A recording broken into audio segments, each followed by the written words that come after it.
नमस्कार, news NCR की ग्रामीण यात्रा में आप सभी का स्वागत है। मैं हूं आपके साथ प्रताप चौधरी। और जिस तरह आप हमारे चैनल के माध्यम से देख रहे हैं कि हम होडल और पलवल खंड के आसपास के गांवों में ग्रामीण यात्रा के तहत पंच, सरपंच और जिला परिषद के इंटरव्यूज़ ले रहे हैं। और आज इसी कड़ी में हम पहुंचे हैं भिड़ुकी गाँव में।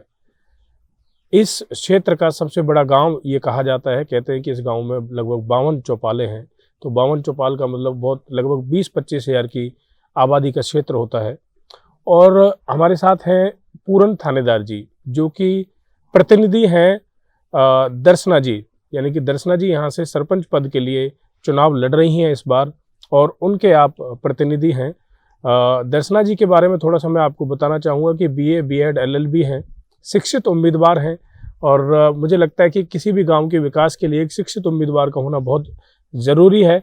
और हमारे साथ में पूरन थानेदार जी बैठे हैं। आप प्रशासनिक सेवाओं में रह चुके हैं और अब गांव समाज की भलाई के लिए आप निरंतर तत्पर रहते हैं, काम करते हैं, लोगों की सेवा कर रहे हैं।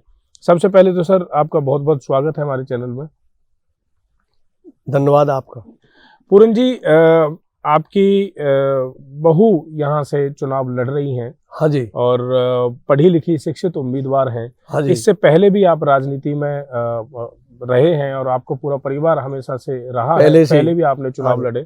तो किन बातों को लेकर, किन मुद्दों को लेकर अब की बार आप अपने भिड़ुकी की जनता के बीच आ रहे हैं? ऐसा है जी, इससे पहले भी हमारे पिताजी 10 साल सरपंच रहे थे जी। उस टाइम भी हमने पब्लिक की काफी सेवा की थी।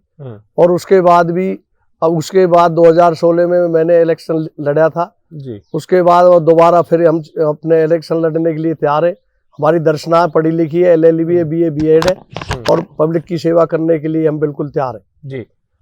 नहीं, गांव में हर कोई अपना अपना घोषणा पत्र जारी कर रहे हैं, मुद्दों पर राजनीति करने की बात करते हैं।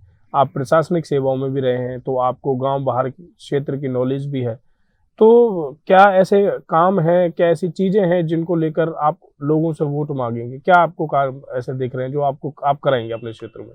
मैं अपने क्षेत्र में काम कराने के जो भी काम होंगे गांव के अंदर, और अपने MLA साहब से मिलकर मैं गांव के अंदर ये हॉस्पिटल जो अधूर पड़ा है इसको पूरा कराऊंगा। और कोई अगर उस यहाँ भी मेरे को अगर कोई सेवा का मौका मिला तो ITI भी बनवाने के लिए बहुत प्रयास करूंगा। देखिए, बेसिक चीज़ें होती हैं लोगों की, जैसे सड़क, गलियां और सीवर, पानी की व्यवस्था, इस तरह की। और अब हम आपके गांव में देख रहे हैं कि आपके गांव में सीवर लाइन भी डली हुई है, लेकिन सड़कों की हालत बड़ी खस्ता है। अगर हमको पब्लिक ने सेवा का मौका दिया तो कोई भी गांव के अंदर किसी प्रकार की गलियां खराब नहीं मिलेंगी, ना कोई सीवरेज लाइन मिलेगी, ना कोई पानी की कोई अगर कोई परेशानी होगी सबको दूर कराएंगे।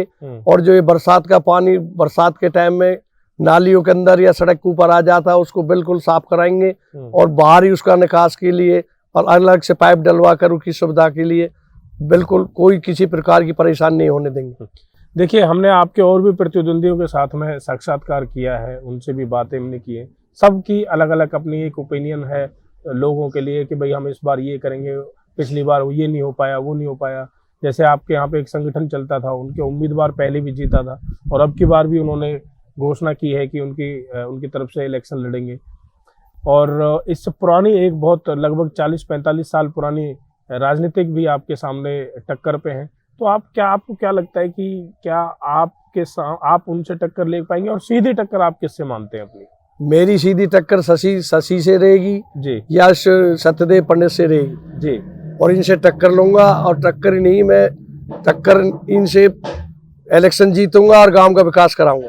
नहीं तो वो तो बहुत सारी बातें करते हैं अपने, सत्यदेव जी को ले लीजिए या शशि बालाजी को कह रहे, वो तो इतनी पुरानी राजनीतिज्ञ हैं और उनके पास पावर भी है। आप कैसे गांव के विकास बेहतर करा सकते हैं उनसे? गांव का विकास कराएंगे। 10 साल भी हमने पहले सरपंची करी, उस टाइम भी हमने काफी विकास किया था और अब भी हम गांव का विकास कराएंगे। हम पढ़े लिखे हैं, मैं रिटायर्ड सब इंस्पेक्टर हुआ हरियाणा पुलिस से, मेरे को हर चीज के बारे में ज्ञान है, पढ़े लिखे हैं, शिक्षित है। और हमारी जो पुत्र वधू है वो भी LLB, BA, B.Ed है, वो पढ़ी लिखी है। तो हम किसी प्रकार का गांव के अंदर कोई भी कमी नहीं छोड़ेंगे, हर प्रकार की सुविधा गांव के लिए कराएंगे। बात तो आपकी बिल्कुल सही है कि क्योंकि जो यहाँ से कैंडिडेट हैं, इनके पुत्र वधू काफ़ी शिक्षित हैं, पढ़ी लिखी हैं और किसी भी गांव के विकास के लिए एक शिक्षित उम्मीदवार का होना बहुत ज़रूरी है।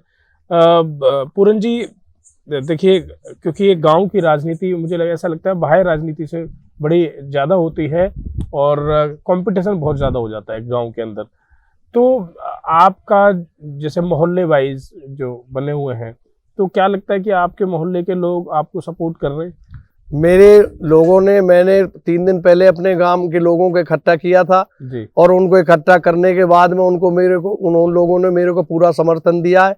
उन्होंने कहा हम तन मन धन से आप लोगों के साथ रहेंगे और हर तरह के हम आपकी इमदाद करने के लिए तैयार हैं। ऐसी क्या वजह है जिसमें आपने, एक तो नॉमिनेशन फॉर्म सबसे लेट आपने किया और सबसे बाद में ही आपने अपने आप को गांव में लेकर आए कि जी हम भी इस दौड़ में हैं, तो ऐसा क्यों, इसमें देरी क्यों की गई इतनी? देरी तो इस वजह से की गई है कि लास्ट तारीख इसलिए बढ़ाया कि पंडित से हमने दिखवाया था तो उसने हमारे लिए 11 तारीख के लिए कही थी, इसलिए हमने 11 तारीख को अपना नॉमिनेशन भरा है। आपको नहीं लगता कि क्योंकि समय बहुत कम है तो कहीं ना कहीं आपसे चूक हुई है या लेट हो गए आप, तो लोगों का जन समर्थन जुटाने में आपको और मेहनत करनी पड़ेगी? हाँ बिल्कुल, जितनी भी हम पे जनता की सेवा होगी, हम जनता की सेवा करने के लिए बिल्कुल तत्पर तैयार रहेंगे। पूरन जी, जनता अपने उम्मीदवार से सिर्फ एक ही चीज़ की डिमांड करती है कि उसको वहाँ के गांव की बेसिक ज़रूरतें उसको समय अनुसार मिलती रहे, क्योंकि एक सरपंच की जिम्मेदारियां भी हैं, क्योंकि सरपंच ही अपने गांव को व्यवस्थित रूप से चला सकता है। तो उनकी नीड्स के अनुसार, उनकी ज़रूरतों के अनुसार आप ऐसे कौन कौन सी चीज़ें हैं या क्या है जिसको आप गांव वालों को एक सौगात के रूप में देंगे? एक तो जिन लोगों के अभी तक बीपीएल कार्ड नहीं बने उन लोगों के बीपीएल कार्ड बनवाएंगे, जिन बुजुर्गों की पेंशन नहीं बंधी उनकी पेंशन बनवाएंगे, जिन लोगों को राशन कार्ड नहीं मिला उनको राशन कार्ड की राशन कार्ड दिलाएंगे, और जो हमारा हाई स्कूल है उसको हाई सेकेंडरी स्कूल कराएंगे, और गांव की जो टूटी फूटी सड़कें हैं उनको बिल्कुल ठीक कराएंगे। और गांव के अंदर ज्यादा से ज्यादा चारों तरफ बड़ा गांव है, उसके चारों तरफ हम अपने ये कैमरे की व्यवस्था कराएंगे, और लेडीजों के लिए जिसको दूर नहीं जाना पड़े उनके लिए कोई ना कोई गांव के अंदर कोई ना कोई विकास रोजगार दिलाएंगे जाके, जिससे उनका विकास अच्छी तरह हो सके, उनको बाहर दूर दराज नहीं जाना पड़े। जी। गौ हमारे गांव के अंदर गौशाला है, उनकी उसकी बहुत खस्ता हालत है। अगर हमको लोगों ने जिम्मेदारी दी तो गौशाला के लिए पूरा प्रयास करेंगे, उसकी बिल्डिंग बनवाएंगे, उसके चारे की व्यवस्था करेंगे, और जो भी उसके लिए खाने की कमी है वो चारा, खाना, दाना सबकी व्यवस्था ढंग से कराएंगे। देखिए, गांव में पूरन जी पहले क्या होता था कि जब हम पहले के ज़माने की बात करें तो उस समय जो पंचायत होती थी, ग्राम पंचायत जो होती थी, तो वहाँ के पंच सरपंच जो होते थे वो गांव के किसी भी मसले को अपने स्तर पर ही सुलझा दिया करते थे। लेकिन अब क्या है कि जैसे किसी का छोटा मोटा झगड़ा होता है वो थाने चौकी में पहुंच जाते हैं। तो क्या उनके लिए भी आपने कुछ ऐसा विचार किया है? हाँ जी, अगर गांव के अंदर कोई ऐसी शिकायत आएगी तो जैसे पहले लोग बुजुर्ग बैठ के गांव में सुलझाते थे जी, इसी तरह हम गांव में ही सुलझाएंगे, और हम पुलिस के पास या थाने में जाने के लिए लोगों को परेशान नहीं होने देंगे। जी पूरन जी, मैं चाहूँगा अंत में एक बार आप अगर अपने गांव निवासियों से, अपने ग्रामवासियों से कोई अपील करना चाहें, उनसे आप निवेदन करना चाहें तो हमारे माध्यम से आप कह सकते हैं। वोट के लिए, आप उनसे सपोर्ट के लिए आप? हाँ, मैं उनसे जाके उनके घर पर भी जाऊंगा, उनसे अनुरोध करूंगा, और उनके हर तरह उनके लिए प्रयास में हर तरह उनके लिए साथ रहूंगा।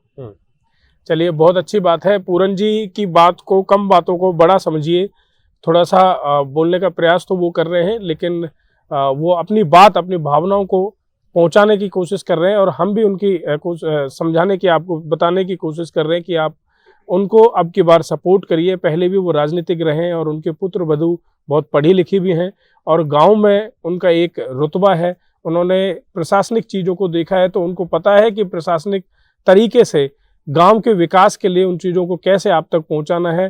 क्योंकि एक गांव का प्रधान, क्योंकि गांव का जो सरपंच है वो प्रथम नागरिक कहा जाता है, और प्रथम नागरिक की एक जिम्मेदारी बनती है, उनका एक बड़ा जिम्मेदारी वाला काम होता है। तो बाहर के जो काम होते हैं, जो बड़े काम होते हैं, चाहे स्कूल से संबंधित हो, चाहे गांव की सड़कों से संबंधित हो, जो मंत्री एमएलए तक के दायरे में वो काम आते हैं, तो वही व्यक्ति उन चीज़ों को वहाँ से ग्रांट लेकर आ सकता है जिसको उस चीज़ की जानकारी होगी और जो वहाँ तक पहुँच रखता होगा। तो पूरन जी इस मामले में पहुँच भी रखते हैं और आपके गांव का जाना माना चेहरा भी हैं। तो हम तो यही कहेंगे, हमारा चैनल हमेशा से ही यही लोगों से कहता आया है कि आप उस अपने सरपंच को चुनिए जो आपके लिए काबिल हो और जो लगता है कि आपके अनुसार वो खरा उतरेगा। तो चुनाव आपका है, जिम्मेदारी भी आपकी है, क्योंकि जो भी आप चुनकर लेकर आएंगे वो अगले 5 वर्ष आपको उसको झेलना भी पड़ेगा। और अगर अपना सही कैंडिडेट का चुनाव आपने किया तो आपके लिए तो विकास के रास्ते वैसे भी खुल जाते हैं। तो ऐसे ही किसी और हम उम्मीदवार के साथ इसी तरह से आपकी वार्तालाप कराएंगे। तब तक के लिए नमस्कार, धन्यवाद।